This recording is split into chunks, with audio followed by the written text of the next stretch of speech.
Helo newyddion ni, dwi yma yn Efrog Newydd lle mae gwledydd y byd, y Cenhedloedd Unedig, wedi dod at ei gilydd ar gyfer un cyfarfod mawr. Ac un o'r prif bynciau trafod ydy'r rhyfel yn Gaza.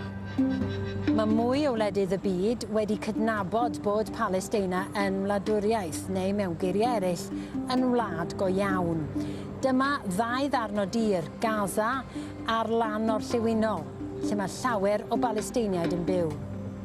Mae Israel yn dweud y byddai rhoi statws gwlad i'r ardal yma yn beryglus ac yn gwobrwyo Hamas, grŵp nath ladd a herwgipio nifer o bobl o Israel 2 flynedd yn ôl, gan arwain at y rhyfel heddiw.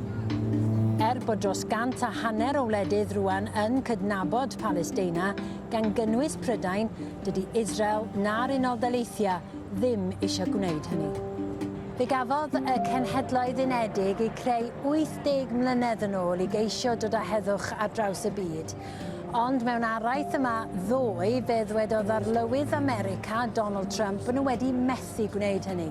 Mae yna ormod o siarad yma, medda fo, a dim digon o weithredu. Mae'r chwilio felly am ffordd i ddod â heddwch i Gaza yn parhau. Mae disgwyl mawr dros benderfyniad Undeb Rygbi Cymru ar ddyfodol y tîmau ranbarthol.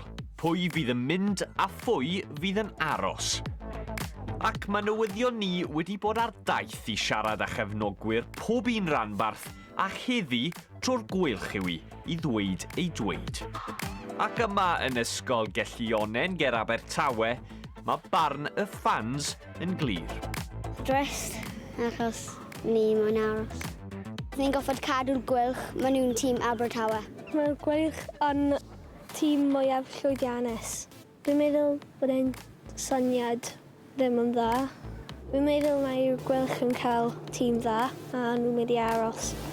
Fi jyst ddim moyn nhw'n mynd. Achos mae nhw'n tîm dda.